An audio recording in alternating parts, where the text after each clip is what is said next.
Sponsor by ভীষণ নবাবগঞ্জ। আজকে আমাদের আলোচনার বিষয় হলো হালাল খাদ্য।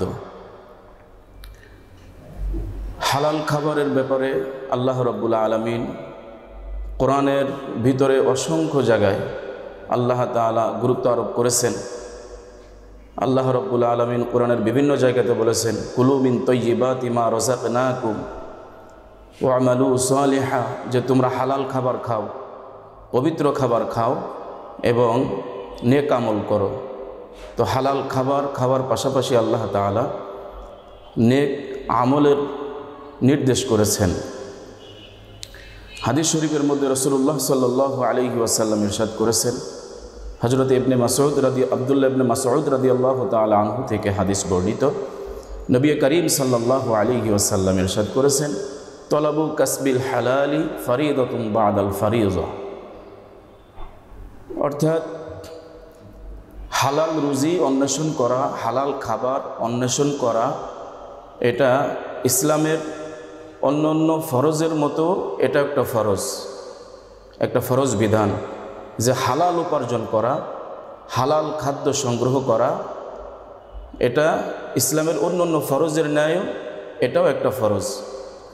এই জন্য আমাদের চেষ্টা করতে হবে যে হালাল খাদ্য সংগ্রহ করা, হালাল উপার্জন করা, এটা ইসলামের মধ্যে হালাল উপার্জনের অপরিসীম গুরুত্ব রয়েছে।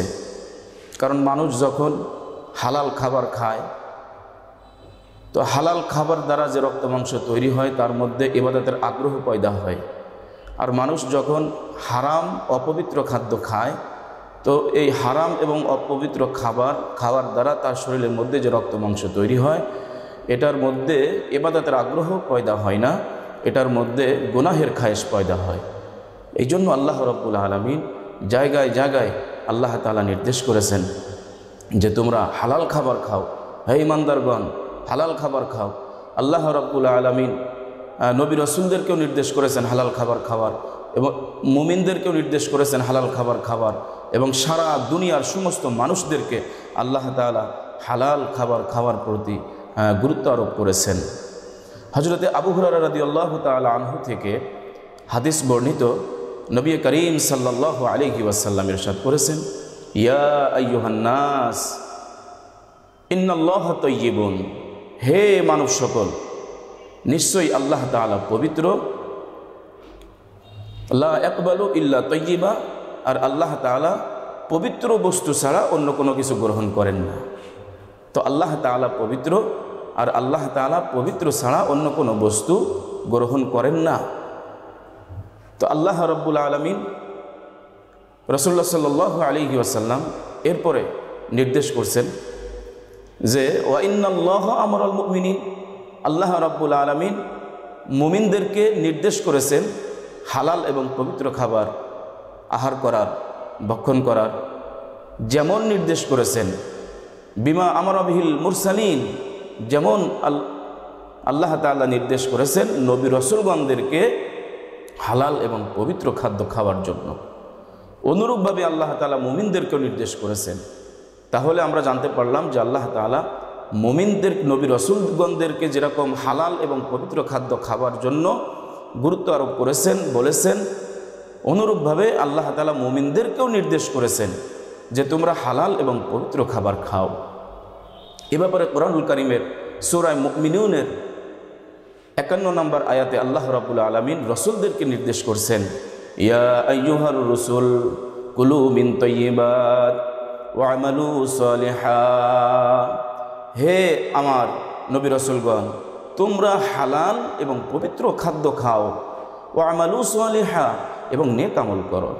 তাহলে আল্লাহ তাআলা নবীদেরকে নির্দেশ করছেন তোমরা হালাল এবং পবিত্র খাদ্য খাও, এরপরে নেক আমল করো। হালাল পবিত্র খাদ্য খাওয়ার পরে আল্লাহ তাআলা নবী রাসূলদেরকে নেক আমলের নির্দেশ করছেন। এই নির্দেশ আল্লাহ তাআলা হুবহু একই নির্দেশ মুমিনদেরকে আল্লাহ তাআলা করেছেন। আল্লাহ রাব্বুল আলামিন ঈমানদারদেরকে সম্বোধন করে বলেন, সূরা বাকারার 172 নম্বর আয়াতে আল্লাহ রাব্বুল আলামিন বলছেন যে ইয়া আইয়ুহাল্লাযীনা আমানু কুলু মিন তাইয়্যিবাতি মা রাযাকনাকুম ওয়াশকুরু লিল্লাহ ইন কুনতুম ইয়্যাহু তা'বুদুন।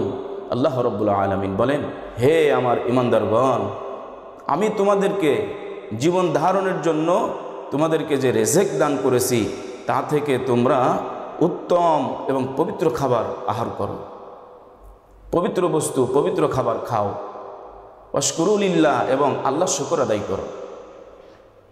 তো আল্লাহ তাআলা রাসূলদেরকে যে নির্দেশ করেছেন হালাল খাবার খাওয়ার, মুমিনদেরকেও হুবহু একই নির্দেশ করেছেন হালাল খাবার খাওয়ার। এই জন্য ইসলামের মধ্যে অপরিসীম গুরুত্ব রয়েছে। নবী করিম সাল্লাল্লাহু আলাইহি ওয়াসাল্লাম যখন সাহাবাদেরকে এই আলোচনাগুলি করতেছিলেন, হাদিসের মধ্যে আসছে, তখন রাসূলুল্লাহ সাল্লাল্লাহু আলাইহি ওয়াসাল্লাম এক ব্যক্তির সফরের একটা ঘটনা সাহাবাদেরকে শোনালেন। নবী করিম সাল্লাল্লাহু আলাইহি ওয়াসাল্লাম সুম্মা যাকারা রাজুলা ইউতিলুস সফরা, এক ব্যক্তির সফরের ঘটনা আল্লাহর নবী সাহাবাদের সামনে বর্ণনা করলেন এইভাবে যে এক ব্যক্তি দীর্ঘ লম্বা সফরে বের হয়েছে। সে সফরের এক পর্যায়ে সফর করতে করতে আশআসা ও আকবরা, তার চুলগুলো এলোমেলো এবং তার ধুলাবালি মসৃণ। এই ব্যক্তি সফরের এক পর্যায়ে হাত তুলে আল্লাহ রাব্বুল আলামিনের কাছে দোয়া করতেছে, তার দুই হাত তুলে আল্লাহর কাছে দোয়া করতেছে, ইয়া রব্বি ইয়া রব্বি, হে আল্লাহ, হে আমার রব, তুমি আমার অমুক অমুক দোয়া কবুল করো, তুমি আমার অমুক অমুক দোয়া কবুল করো। তো আল্লাহর নবী সাল্লাল্লাহু আলাইহি সাল্লাম বলেন, অথচ ওয়া মাতআমুহু হারামুন ওয়া মাশরাবুহু হারামুন ওয়া মালবাসুহু হারামুন ওয়া গুদিয়া বিল হারাম ফাআন্না ইস্তাজাবু লিযালিক। ও সাহাবা একরাম, এই ব্যক্তি মুসাফিরের দোয়া তো আল্লাহ তাআলা কবুল করেন, মুসাফিরের দোয়া আল্লাহ তাআলা সাথে সাথে কবুল করেন, কিন্তু এই ব্যক্তি দোয়া করতেছে যে আল্লাহ আমার অমুক অমুক দোয়া কবুল করেন, কিন্তু এই ব্যক্তির যে খাদ্য খাবার খেয়েছে সেটা হারাম ছিল এবং তার পানীয় হারাম ছিল, এবং সে যে পোশাকটা পরেছে তার এই পোশাকটাও হারাম ছিল, হারাম মাল দ্বারা তৈরি ছিল, এবং তার সম্পূর্ণ উপার্জনটাও হারাম। ফাআন্না ইস্তাজাবু লিযালিক। এখন বলো ও সাহাবা একরাম, আল্লাহ তাআলা কেমনে এই ব্যক্তির দোয়া কবুল করবে? কারণ তার খাবার হারাম, তার পানীয় হারাম, তার পোশাক হারাম, পোশাক পরিচ্ছদ হারাম, এবং তার উপার্জনও হারাম। এখন বলো কেমনে আল্লাহ তাআলা এই ব্যক্তির দোয়াকে কবুল করবে?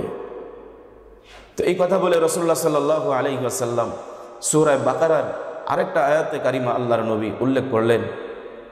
রাসূলুল্লাহ সাল্লাল্লাহু আলাইহি ওয়াসাল্লাম হযরতে আব্দুল্লাহ ইবনে আব্বাস রাদিয়াল্লাহু তাআলা আনহু থেকে হাদিস বর্ণিত, উনি বলেন, একবার নবী করিম সাল্লাল্লাহু আলাইহি ওয়াসাল্লাম আমাদের মাঝে এসে আল্লাহর নবী সূরা বাকারার এই আয়াতটা তেলাওয়াত করলেন, ইয়া আইয়ুহান নাস কুলু মিন তাইয়্যিবাতি কুলু মিম্মা ফিল আরদি হালালান তাইয়্যিবা। ইয়া আইয়ুহান নাস, হে মানব সকল, কুলু মিম্মা ফিল আরদি হালালান তাইয়্যিবা, জমিনে আল্লাহ রাব্বুল আলামিন যে সমস্ত বস্তু আল্লাহ তাআলা দান করেছেন তার মধ্য থেকে হালাল এবং পবিত্র খাদ্য তোমরা আহার করো। তো এই কথা যখন নবী করিম সাল্লাল্লাহু আলাইহি ওয়াসাল্লাম বলছেন, ওইখানে ওই মজলিসে হযরত সাদ ইবনে আবি ওয়াক্কাস রাদিয়াল্লাহু তাআলা আনহু ছিলেন। উনি দাঁড়িয়ে গেলেন, দাঁড়িয়ে যে আল্লাহর নবীকে প্রশ্ন করলেন, ওগো নবী, উদউল্লাহ, আপনি আল্লাহর কাছে আমার জন্য একটু দোয়া করেন যে আল্লাহ তাআলা আমাকে যেন আইয়াজআলানি মুস্তাজাবাদ দাওয়া, যে আল্লাহ তাআলা যেন আমাকে মুস্তাজাবুদ দাওয়া বানিয়ে দেয়। মুস্তাজাবুদ দাওয়া বলা হয় সে যা আল্লাহর কাছে দোয়া করবে আল্লাহ তাআলা তাই কবুল করবে। মুস্তাজাবুদ দাওয়া, সমস্ত নবী রাসূলগণ মুস্তাজাবুদ দাওয়া ছিলেন, আল্লাহওয়ালা বুজুর্গ যারা এনারাও মুস্তাজাবুদ দাওয়া, যে যে যা দোয়া করবে আল্লাহ তাআলা তাই কবুল করবে। তো আল্লাহ রাব্বুল আলামিন হযরতে সাদ ইবনে আবি ওয়াক্কাস রাদিয়াল্লাহু তাআলা আনহুকে বললেন, তাইয়্যিব ইয়া সাদ, তাইয়্যিব মাতআমাকা, হে সাদ, তুমি হালাল খাবার খাও, তুমি হালাল খাবার খাও, পবিত্র খাবার খাও, তাকুন মুস্তাজাবাদ দাওয়া, তাহলে তুমি মুস্তাজাবুদ দাওয়া হয়ে যাবা। আল্লাহু আকবার। এই হাদিসের শেষের দিকে নবী করিম সাল্লাল্লাহু আলাইহি ওয়াসাল্লাম বলেছেন, যদি কোনো ব্যক্তি এক লুকমা হারাম খাবার খায় তো 40 দিন পর্যন্ত তার কোনো ইবাদতই কবুল হয় না, তার দোয়া কবুল হয় না, তার নামাজ কবুল হয় না, তার রোজা কবুল হয় না। রমজান মাস চলতেছে এখন, আলহামদুলিল্লাহ। এই রমজান মাসে হালাল খাবার অনেক গুরুত্ব, কারণ কেউ যদি হারাম খাবার দ্বারা সাহারি করে, হারাম খাবার দ্বারা ইফতার করে, তাহলে তার রোজা হবে না, তার সাহারি হবে না, তার ইফতারের কোনো সওয়াব হবে না, তার রোজার তো কোনো সওয়াব হবেই না।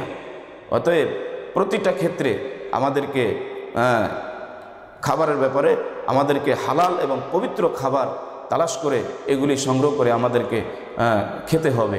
কারণ আল্লাহ তাআলা জোর নির্দেশ করেছেন, হালাল খাবার যদি খায় ও হালাল খাবার খেয়ে যে ইবাদত করবে এটা আল্লাহ তাআলা কবুল করবেন।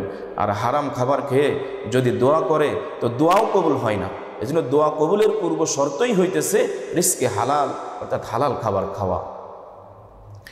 সমস্ত নেক আমলের পূর্ব শর্তই হইতেছে আমার খাবারটা হালাল হওয়া। তো সম্মানিত শ্রোতা মণ্ডলী, এই জন্য আমি সকলের প্রতি অনুরোধ করব যে আল্লাহ তাআলা আমাদেরকে দুনিয়াতে পাঠিয়েছেন। আল্লাহ তাআলা বলেছেন তোমরা নামাজ আদায় করো এবং রিজিক অন্বেষণের জন্য তোমরা নামাজ আদায়ের পরে জমিনে ছড়িয়ে পড়ো। তো জমিনে আল্লাহ তাআলা রিজিক অন্বেষণের জন্য আল্লাহ তাআলা ছড়িয়ে পড়তে বলেছেন। এই জন্য আমাদের হারাম রিজিক থেকে আমাদেরকে ফরেজ থাকতে হবে, হারাম উপার্জন থেকে আমাদেরকে ফরেজ থাকতে হবে এবং হালাল উপার্জন আমাদেরকে করতে হবে এবং পবিত্র খাবার আমাদেরকে খেতে হবে। আল্লাহ রাব্বুল আলামিন আমাদেরকে তৌফিক দান করেন। আমিন। ওয়া আখির দাওয়ানা আলহামদুলিল্লাহি রাব্বিল আলামিন।